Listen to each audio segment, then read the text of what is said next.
Hello hi friends, welcome back to my channel Kannada Keerthana loggers. ಎಲ್ಲರೂ ಹೇಗಿದ್ದೀರಾ? ಎಲ್ಲರೂ ಚೆನ್ನಾಗಿದ್ದೀರಾ ಅಂತ ಅಂದ್ಕೊಂಡು ಇವತ್ತಿನ ವಿಡಿಯೋ ಏನಂದರೆ, ಇವತ್ತು ಎಲ್ಲರಿಗೂ ಗೊತ್ತಿರೋ ಹಾಗೆ ರಾಮನವಮಿ. ಆಲ್ರೆಡಿ ನಾನು ಶಾರ್ಟ್ಸಲ್ಲಿ ಹಾಕಿದ್ದೀನಿ ನಾನು ಯಾವ ಥರ ಪೂಜೆ ಮಾಡಿದ್ದೀನಿ ಅಂತ. ಇನ್ ಡೀಟೇಲಾಗಿ ಇವತ್ತು ನಾನು ಏನೇನು ಮಾಡಿದೆ ಅಂತ ನಿಮ್ಮ ಜೊತೆ ಶೇರ್ ಮಾಡ್ಕೊತಾ ಇದ್ದೀನಿ. ಮೊದಲನೇದಾಗಿ ಇಲ್ಲಿ ಟಿಫನ್ಗೆ ನಾನು ಇವತ್ತು ವಾಂಗಿಬಾತ್ ಮಾಡ್ತಾಯಿದ್ದೀನಿ. ಇದು ಶಾರ್ಟ್ಸಲ್ಲಿ ನಾನು ಆಲ್ರೆಡಿ ಶೇರ್ ಮಾಡಿದ್ದೀನಿ, ಆದರೆ ಅದು ಫುಲ್ ವಿಡಿಯೋ ಬಂದಿಲ್ಲ. ಹಾಗಾಗಿ ಫುಲ್ ವಿಡಿಯೋ ಮಾಡೋಣ ಅಂತ ಇವತ್ತು ಮಾಡ್ತಾಯಿದ್ದೀನಿ. ಒಂದು ಕಡೆ ಅನ್ನ ರೆಡಿ ಮಾಡ್ಕೊಂಡಿದ್ದೆ, ಇನ್ನೊಂದು ಕಡೆ ಕೋಸಂಬರಿಗೆ ಹೆಸರುಬೇಳೆ ನೆನೆಸ್ಕೊತಾ ಇದ್ದೆ. ಇವತ್ತು ಎಲ್ಲರ ಮನೆಯಲ್ಲೂ ಆಲ್ಮೋಸ್ಟ್ ರಾಮನವಮಿಗೆ ಕೋಸಂಬರಿ, ಪಾನಕ, ಮಜ್ಜಿಗೆ ಇದಿದ್ದೇ ಇರುತ್ತೆ. ಇದೆಲ್ಲ ಹುರ್ಕೊತಾ ಇದ್ದೆ.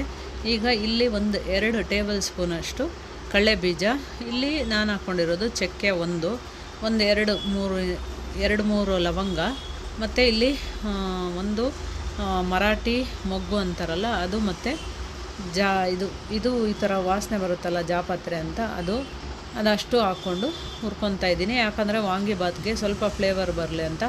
ಅದ್ರ ಜೊತೆಗೆ ನಾನು ಬ್ಯಾಡಗಿ ಮೆಣಸಿನ್ಕಾಯಿ 4 ಮತ್ತು ಗುಂಟೂರು ಸೀಮೆ 3 ಥರನೂ ಮಿಕ್ಸ್ ಮಾಡ್ಕೊಂಡಿದ್ದೀನಿ. ಯಾಕಂದರೆ ಖಾರನೂ ಇರಬೇಕು, ಕಲರು ಇರಬೇಕು ಅಂತ ಇಲ್ಲಿ 3 ಮಿಕ್ಸ್ ಮಾಡ್ಕೊಂಡಿದ್ದೀನಿ. ಇದೆಲ್ಲ ಹುರ್ಕೊತಾ ಇದ್ದೆ. ಇದಾದಮೇಲೆ ಕಡಲೆಬೇಳೆ, ಇದು 2 ಟೇಬಲ್ ಸ್ಪೂನಷ್ಟು ನೋಡ್ಬೋದು ನೀವು.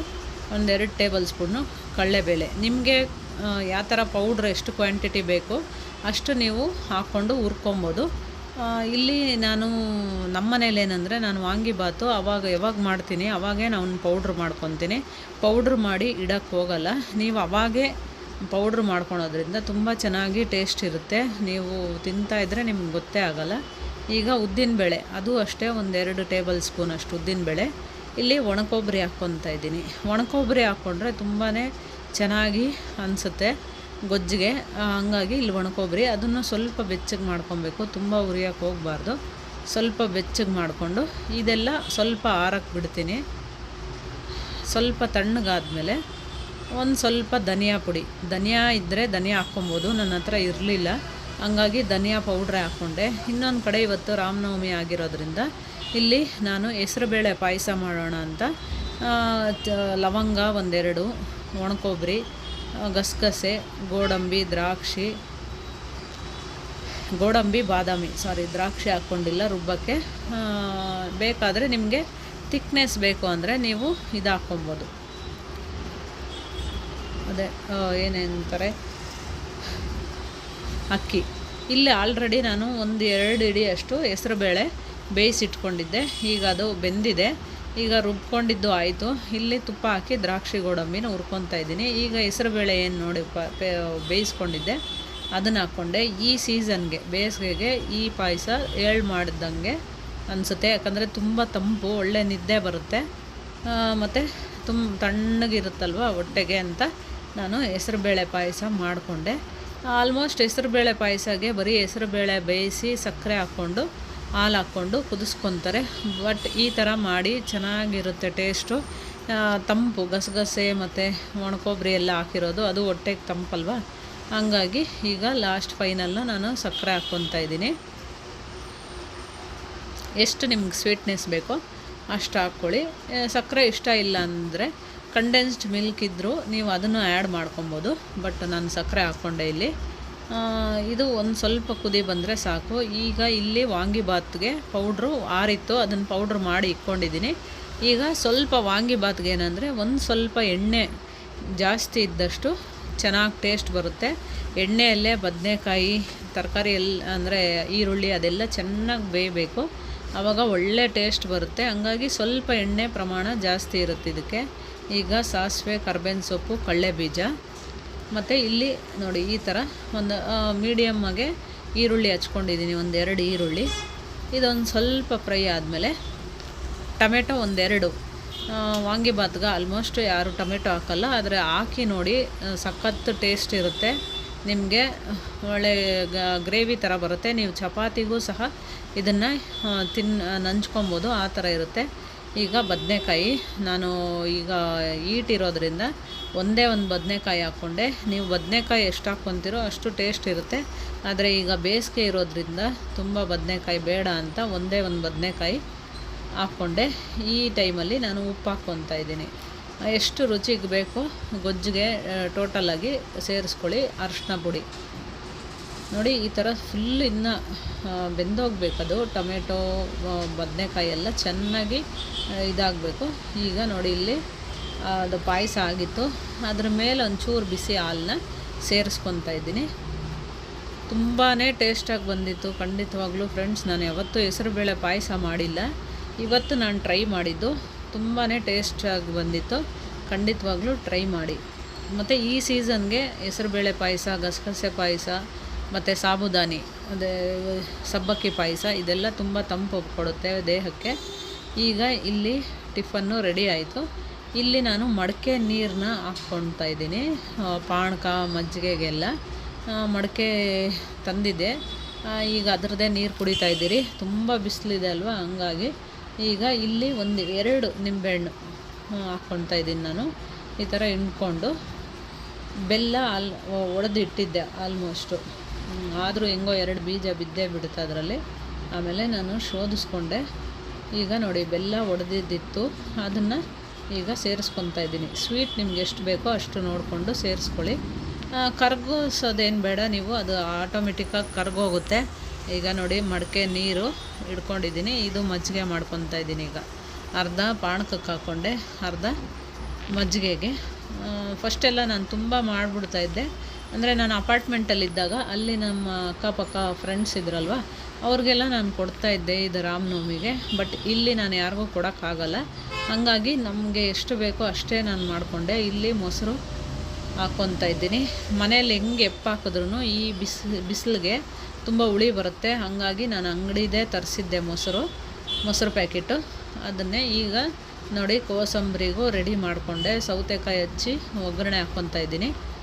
ಈಗ ಹಸಿಮೆಣ್ಸಿನ್ಕಾಯಿ ಸ್ವಲ್ಪ ಇವತ್ತು ನಾನು ಡಿಫ್ರೆಂಟಾಗಿ ಮಜ್ಜಿಗೆಗೂ ಮೆಣಸಿನ್ಕಾಯಿ ಸಣ್ಣಗೆ ಹಚ್ಚಿರೋಂಥ ಇದು ಹಸಿಮೆಣ್ಸಿನ್ಕಾಯಿ ಹಾಕ್ಕೊಂಡೆ. ಸಖತ್ತಾಗಿ ಟೇಸ್ಟ್ ಬಂದಿತ್ತು. ಇನ್ನೊಂದು ಏನಂದರೆ ದೇವ್ರದ್ದೇನೋ ಒಂದು ಎನರ್ಜಿ ಅನಿಸುತ್ತೆ ರಾಮನವಮಿಗೆ. ನಾವು ಹೆಂಗೆ ಅರ್ಜೆಂಟಾಗಿ ಹೆಂಗೆ ಮಾಡಲಿ, ಪಾನಕ ಕೋಸಂಬರಿ ಮಜ್ಜಿಗೆ ಎಲ್ಲ ಸೂಪರಾಗಿ ಬರುತ್ತೆ. ಅದು ಒಂದು ಖುಷಿ ಅನಿಸುತ್ತೆ. ದೇವ್ರಿಗೆ ಇಡ್ತೀರಲ್ವ, ದೇವ್ರ ಹೆಸರು ಹೇಳ್ಕೊಂಡೇ ಮಾಡಿರ್ತೀರಿ. ಇಲ್ಲಿ ನನಗೆ ಒಂದು ಹಾಡು ಜ್ಞಾಪಕ ಬರುತ್ತೆ, ರಾಮನಾಮ ಪಾಯಸ ಅಂತ. ರಾಮನಾಮ ಪಾಯಸಂ ಸದಾ ಭಜೋರೆ ಅಂತ ಒಂದು ಭಜನೆ ಇದೆ, ಅದು ನನಗೆ ತುಂಬ ಜ್ಞಾಪಕ ಬರುತ್ತೆ. ಇಲ್ಲಿ ನಾನು ಕೊಬ್ಬರಿನ ಈ ಥರ ಮಿಕ್ಸಿಯಲ್ಲಿ ಓಡಿಸಿ ಅದನ್ನು ಸೇರಿಸ್ಕೊತಾ ಇದ್ದೀನಿ. ಕೋಸಂಬರಿಗೆ ಕೊಬ್ಬರಿ ಹಾಕೋದ್ರಿಂದ ಒಳ್ಳೆ ಟೇಸ್ಟ್ ಬರುತ್ತೆ ಅಂತ ನೋಡ್ಬೋದು ನೀವು. ನಾನು ತುಂಬ ಕಡಿಮೆ ಪ್ರಮಾಣದಲ್ಲೇ ಮಾಡ್ಕೊಂಡಿದ್ದೀನಿ. ಮನೆಯಲ್ಲಿ ನಾವು 4 ಜನಕ್ಕೆ ಆಗಷ್ಟೇ ಮಾಡಿದ್ದೀನಿ. ಯಾಕಂದರೆ ಉಳಿದ್ಬಿಟ್ರೆ ಅದು ತುಂಬ ಸ್ಮೆಲ್ ಬಂದುಬಿಡುತ್ತಲ್ವ. ಉಪ್ಪು ಎಲ್ಲ ಆಲ್ಮೋಸ್ಟ್ ಸೇರಿಸಲೇಬೇಕು ದೇವ್ರಿಗೆ ನೈವೇದ್ಯ ಮಾಡೋದ್ರಿಂದ, ಹಂಗಾಗಿ ಅದು ವಾಸನೆ ಬರುತ್ತೆ ಅಂತ ನಾನೇನು ಮಾಡಿದೆ, ಕಡಿಮೆ ಪ್ರಮಾಣನೇ ಮಾಡಿದೆ ಎಲ್ಲರಿಗೂ ಆಗಷ್ಟು. ಮತ್ತು ಈಗ ಸಂಜೆನೂ ನಾವು ಸ್ವಲ್ಪ ತೊಗೊಂಡ್ರಿ, ಮನೆಯಲ್ಲೆಲ್ಲ ಕಂಪ್ಲೀಟ್ ಆಯಿತು, ಎಲ್ಲ ಮುಗೀತು. ತುಂಬಾ ಚೆನ್ನಾಗಿ ಬಂದಿತ್ತು ಕೋಸಂಬರಿ, ಪಾನಕ ಮಜ್ಜಿಗೆ. ಎಲ್ಲರ ಮನೆಯಲ್ಲೂ ಆಲ್ಮೋಸ್ಟ್ ಇವತ್ತು ಅದೇ ಮಾಡ್ತಾರೆ. ಇನ್ನೊಂದು ಕೋಸಂಬರಿಗೆ ನೀವು ಮಾವಿನಕಾಯಿ ಬೇಕಾದರೆ ಸೇರಿಸ್ಕೊಬೋದು, ಆದರೆ ನಾನು ಸ್ವಲ್ಪ ನಿಂಬೆಹಣ್ಣು ಹುಳಿನೇ ಬಿಟ್ಟೆ, ಮಾವಿನಕಾಯಿ ತರೋದು ಆಗಲಿಲ್ಲ. ಹಂಗಾಗಿ ನಿಂಬೆಹಣ್ಣು ಹುಳಿನೂ ನೀವು ಮೇಲೆ ಹಾಕ್ಕೊಳೋದ್ರಿಂದ ಒಳ್ಳೆ ಫ್ಲೇವರ್ ಬರುತ್ತೆ. ಈಗ ಆಲ್ಮೋಸ್ಟ್ ಎಲ್ಲ ರೆಡಿ ಆಯಿತು. ಇದು ರೆಡಿ ಆದಮೇಲೆ ನಾನು ಸ್ನಾನ ಮಾಡ್ಕೊಂಡಿದ್ದೆ. ಬೇರೆ ಇವತ್ತು ರಂಗೋಲಿ ಹೊರಗಡೆ ಹಾಕೋದು ಅದು ಎಲ್ಲ ಏನೂ ಮಾಡಲಿಲ್ಲ. ಆಲ್ಮೋಸ್ಟು ಬರೀ ದೇವ್ರ ಮನೆಗೆ ದೇವ್ರ ಸಾಮಾನು ಅಷ್ಟೇ, ನಾನೇನು ತೊಳೆದಿಲ್ಲ. ಎಲ್ಲ ಮೊನ್ನೆ ತೊಳೆದಿದ್ನಲ್ಲ ಹಬ್ಬಕ್ಕೆ ಅಂತ. ಮತ್ತು ನಿನ್ನೆ ಮಂಗಳವಾರ ಇದ್ರಿಂದ ನಾನು ದೇವ್ರ ಮನೆ ಏನು ಕ್ಲೀನ್ ಮಾಡೋಕ್ಕೆ ಹೋಗಿಲ್ಲ. ನೋಡಿ ಆಲ್ಮೋಸ್ಟ್ ಎಲ್ಲ ರೆಡಿ ಆಗಿದೆ. ಈಗ ದೇವ್ರ ಮನೆಗೆ ಬರೀ ಹೂವಿನ ಅಲಂಕಾರ ಮತ್ತು ಕಳಸದ ಎಲೆ ಸ್ವಲ್ಪ ಬಾಡಿತ್ತು, ಹಾಗಾಗಿ ಕಳಸಕ್ಕೆ ಎಲೆ ಬೇರೆದು ಚೇಂಜ್ ಮಾಡಿದೆ. ಈಗ ನೋಡಿ ಎಲ್ಲ ಅಲಂಕಾರ ಮಾಡಿಕೊಂಡೆ. ನಮ್ಮ ಮನೇಲಿ ರಾಮರದು ಫೋಟೋ ಇದೆ, ಅದು ನಿಮಗೆ ಆಲ್ಮೋಸ್ಟ್ ಶಾರ್ಟ್ಸಲ್ಲಿ ನೋಡಿದರೆ ಗೊತ್ತಾಗಿರುತ್ತೆ. ಆ ಥರದ್ದು ನಮ್ಮ ಯಜಮಾನ್ರ ಫ್ಯಾಕ್ಟ್ರಿಯಲ್ಲಿ ಏನಂದರೆ ಒಂದು ಕ್ಯಾಲೆಂಡ್ರ್ ಇತ್ತಂತೆ, ಅದು ತುಂಬ ಗಾಳಿಗೆ ಆಡಿ ಇನ್ನೇನು ಅರ್ಧೋಗುತ್ತೆ ಅನ್ನೋ ಸಿಚುವೇಶನ್ ನೋಡಿಬಿಟ್ಟು ಇವರು ಅದು ತುಂಬ ಚೆನ್ನಾಗಿದೆ, ಪಟ್ಟಾಭಿಷೇಕ ಮಾಡೋ ಫೋಟೋ ಅದು.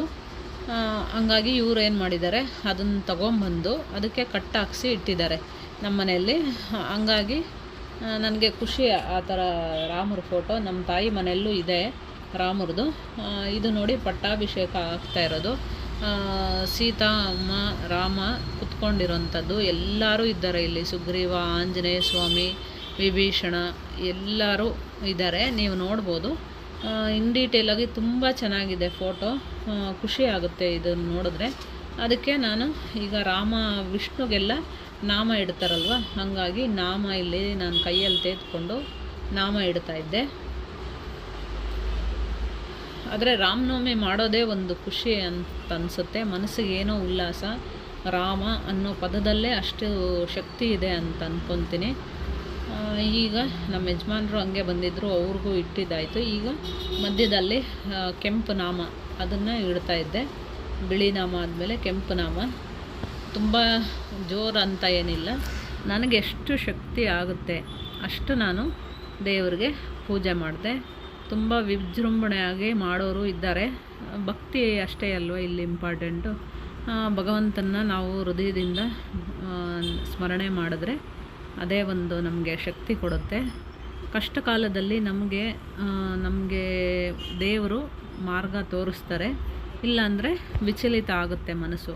ಅದಕ್ಕೆ ನಾನು ಹೇಳೋದು ಏನಂದರೆ, ಖಂಡಿತವಾಗ್ಲೂ ಭಗವಂತನ ನಾಮಸ್ಮರಣೆಯಲ್ಲೇ ಇರಿ. ಮತ್ತು ದೇವ್ರದ್ದು ಈ ಥರ ಎಲ್ಲ ಪೂಜೆ ಮಾಡೋದ್ರಿಂದ ನಮಗೆ ಒಂದು ಗುಡ್ ವೈಬ್ಸ್ ಬರುತ್ತೆ ಅನ್ನೋದು ನನ್ನ ಅಭಿಪ್ರಾಯ. ತುಂಬ ಬೇಜಾರಾಗಿದ್ದಾಗ ನನಗೆ ದೇವ್ರಿಗೆ ಭಜನೆ ಅಥವಾ ಏನೇನೋ ಪೂಜೆ ಈ ಥರ ಮಾಡೋದ್ರಿಂದ ನನಗೆ ಒಂದು ಎನರ್ಜಿ ಬಂದಂಗೆ ಆಗುತ್ತೆ. ಆಗ ನನಗೆ ಎಷ್ಟೋ ರಿಲ್ಯಾಕ್ಸ್ ಆಗುತ್ತೆ. ಅದು ನಾನು ತುಂಬ ಸತಿ ನೋಡಿದ್ದೀನಿ. ಫಸ್ಟೆಲ್ಲ ನಾನು ಅಪಾರ್ಟ್ಮೆಂಟಲ್ಲಿದ್ದಾಗ ವ್ರತಗಳೇ ಮಾಡ್ತಾಯಿದ್ದೆ. ಮನಸ್ಸಿಗೆ ತುಂಬ ಡಿಸ್ಟರ್ಬ್ ಆದಾಗ ವ್ರತಗಳೇ ಮಾಡ್ತಾಯಿದ್ದೆ. ಈಗ ಮಕ್ಕಳು ನೋಡಿಕೊಂಡು ಕಷ್ಟ. ಈಗ ನನ್ನ ಮಗ ಅವನು ರಾಮರದೇನೋ ಹಾಡು ಹಾಕಿದ್ದ, ನನ್ನ ಚಿಕ್ಕ ಮಗ, ಅದನ್ನು ನೋಡ್ಕೊಂಡು ಕೂತಿದ್ದಾನೆ. ಈಗ ಆಲ್ಮೋಸ್ಟ್ ಅಲಂಕಾರ ಆಯಿತು. ಅಲಂಕಾರ ಆದಮೇಲೆ ಎಲ್ಲ ತಂದು ಕೊಡ್ತಾ ಇದ್ದ ನನಗೆ ಪಾನಕ ಪನ್ಯಾರ. ಇದು ನಮ್ಮ ಯಜಮಾನ್ರು ಅನಿಸುತ್ತೆ. ಎಲೆ ಅಡಿಕೆ, ಬಾಳೆಹಣ್ಣು ಮತ್ತು ತೆಂಗಿನಕಾಯಿ ಹೊಡೆದು ಪೂಜೆ ಆಲ್ಮೋಸ್ಟ್ ಆಯಿತು. ಅಷ್ಟೊತ್ತಿಗೆ ಅವ್ರಿಗೆ ಡ್ಯೂಟಿಗೂ ಟೈಮ್ ಆಗಿತ್ತು. ಹಂಗಾಗಿ ದೇವ್ರಿಗೆ ನಾನು ಏನೂ ತುಂಬ ಮಂತ್ರ ಹೇಳೋಕ್ಕಾಗಿಲ್ಲ. ಎಷ್ಟಾಗುತ್ತೋ ಅಷ್ಟು ಹೇಳ್ಬಿಟ್ಟು ದೇವ್ರಿಗೆ ಒಪ್ಪಿಸ್ಬಿಟ್ಟು ನಮ್ಮ ಯಜಮಾನ್ರಿಗೆ ಊಟ ಹಾಕಿ ಕೊಟ್ಟೆ. ಯಾಕಂದರೆ ಅವರು ಪ್ರಸಾದ ಎಲ್ಲ ತಗೊಂಡು ಡ್ಯೂಟಿಗೆ ಹೋದರೆ ನಮಗೂ ಖುಷಿ ಆಗುತ್ತೆ ಅಂತ. ಇಲ್ಲೋಡಿ ನನ್ನ ದೊಡ್ಡ ಮಗ ಗಂಟೆ ಬಾರಿಸ್ತಾ ಇದ್ದಾನೆ ಟವಲ್ ಹಿಡ್ಕೊಂಡು ಬಾಯಲ್ಲಿ. ತುಂಬ ಸುಸ್ತಾಗಿದ್ದ ಅವನು ಪಾಪ. ಪೂಜೆ ಆಗೋಷ್ಟೊತ್ತಿಗೆ ಇಲ್ಲಿ ನಮ್ಮ ಯಜಮಾನ್ರಿಗೂ ನಾಮ ಇಟ್ಟೆ. ನನ್ನ ದೊಡ್ಡ ಮಗನಿಗೂ ನಮ್ಮ ಯಜಮಾನ್ರು ಇಟ್ಟರು, ಚಿಕ್ಕ ಮಗನಿಗೂ. ನಾವು ಈಶ್ವರ ಒಕ್ಲೋರು, ನಾಮ ಇಡೋವಂಥದ್ದಿಲ್ಲ. ಆದರೆ ರಾಮನವಮಿ ದಿನ ನಾನು ಕಂಪಲ್ಸರಿ ಮಕ್ಕಳಿಗೆ ಮತ್ತು ಯಜಮಾನ್ರಿಗೆ ನಾಮ ಇಡ್ತೀನಿ. ಯಾಕಂದರೆ ಅದ್ರದ್ದು ತಾತ್ಪರ್ಯನೇ ಬೇರೆ ಇದೆ. ಅದು ನಾನು ಯಾವಾಗಾನ ನೆಕ್ಸ್ಟ್ ವಿಡಿಯೋಲ್ಲಿ ನಿಮ್ಗೆ ಹೇಳ್ತೀನಿ ನಾಮ ಯಾಕೆ ಇದಾಯಿತು ಅಂತ. ಇದಾಗಿತ್ತು ನಮ್ಮ ಮನೆಯ ರಾಮನವಮಿ ಹಬ್ಬ. ಹೋಗಿ ಎಲ್ಲರಿಗೂ ಈ ವಿಡಿಯೋ ಇಷ್ಟ ಆಗಿದೆ ಅನ್ಕೊತೀನಿ. ಇದಾದಮೇಲೆ ನಮ್ಮ ಯಜಮಾನರು ಡ್ಯೂಟಿಗೆ ಹೋದರು. ನನಗೂ ಕೂತ್ಕೊಂಡು ದೇವ್ರದ್ದೇನು ಮಂತ್ರ ಹೇಳಿಲ್ವಲ್ಲ ಅಂತ ಅನ್ನಿಸ್ತಾಯಿತ್ತು. ಹಂಗಾಗಿ ನಾನೇನು ಮಾಡಿದೆ, ಇಲ್ಲಿ ಒಂದು ರಾಮರು ಚಿತ್ರ ಬಿಡಿಸೋಣ ಅಂತ ಬಿಡಿಸ್ದೆ. ಇದು ಎಲ್ಲರಿಗೂ ನಾನು ಆಮೇಲೆ ಹಾಕ್ಕೊಟ್ಟೆ. ನಮ್ಮ ಮಾವಗೆ, ಯಜಮಾನ್ರಿಗೆ, ಮಕ್ಕಳಿಗೆ ಎಲ್ಲ ಪಾನಕ ಮಜ್ಜಿಗೆ ಕೊಟ್ಟೆ.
ಇದು ನಮ್ಮನೆ ಇವತ್ತು ರಾಮನವಮಿ ಸ್ಪೆಷಲ್.